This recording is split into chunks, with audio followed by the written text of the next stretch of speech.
복권은 당신을 더욱 행복하게 만들 것인가?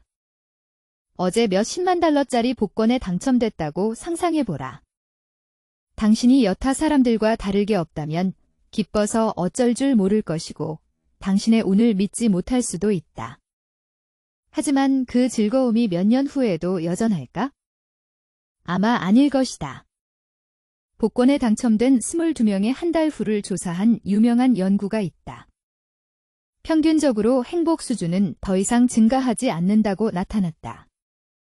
복권에 당첨되지 않은 그룹과 비교한 결과이다. 몇몇은 실제로 당첨되기 전보다 더 불행해졌다. 그리고 이후의 연구들은 정서적 행복, 얼마나 자주 그리고 얼만큼 강하게 즐거움, 슬픔, 불안, 분노를 느끼는지는 특정 시점을 넘어서는 부나 직위로는 개선되지 않는 것으로 확인되었다.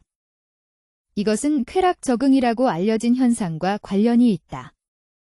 쾌락의 쳇바퀴라고도 불린다.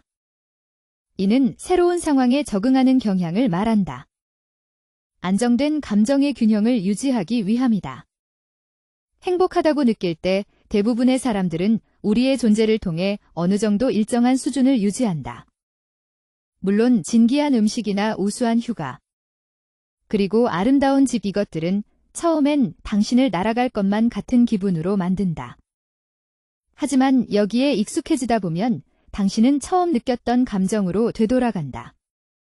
그게 당신에게 우울하게 다가올 수 있지만 쾌락 적응은 부정적인 것들을 포함한 어떠한 변화에도 감정적으로 만들지 않는다.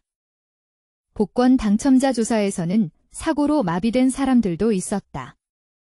그 사고가 있고 몇 달 후 얼마나 행복했는지 물었을 때 그들은 기본 수준의 행복감이었다고 말했다. 그래서 쾌락의 쳇바퀴가 긍정적인 상황에서의 즐거움을 방해하면서도 고난을 극복하는 데에도 도움을 줄 수 있다는 것이다. 복권에 당첨된 사람들이 길게 행복감을 느끼지 못하는 또 다른 이유가 있다. 큰 돈을 관리하는 건 어려운 일이다. 일부의 복권 당첨자들은 막대한 지출이나 빨리 돈을 잃는 것으로 끝난다. 이는 사회적 고립을 유발할 수 있다. 일부 복권 당첨자들은 돈을 위해 반갑지 않은 요구의 홍수를 겪는다. 결국 그들은 다른 사람들과의 관계를 끊게 된다. 그리고 부는 실제로 우리들을 더욱 비열하게 만드는 모양이다. 한 연구에서 참가자들은 독점되도록 조작된 게임을 하게 되었다. 여기서 실험자들은 어떤 참가자들만 빠르게 불을 쌓도록 만들었다. 이렇게 불을 쌓은 참가자는 더 가난한 참가자를 보호하면서 공유하고 있던 간식을 먹기 시작했다. 그러나 거대한 현금의 유입이 우리의 삶에서 즐거움을 보장하지 않는다는 이유만으로 우리들을 더 행복하게 할 수 없다고 말하는 것이 절대 아니다.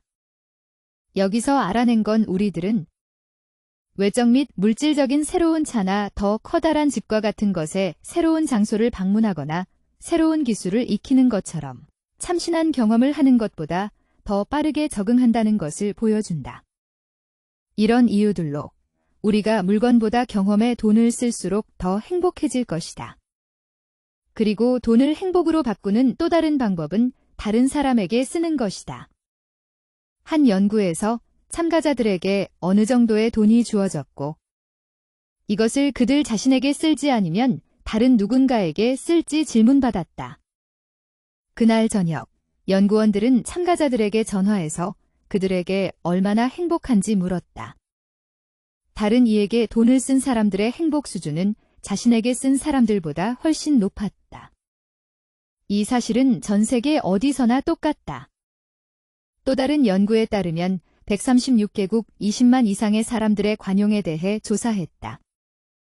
해당 나라들의 90% 이상에서 기부를 했던 사람들은 그렇지 않은 사람보다 더 행복감을 느끼는 경향을 보였다. 그러나 말하는 건 실행하는 것보다 쉽다.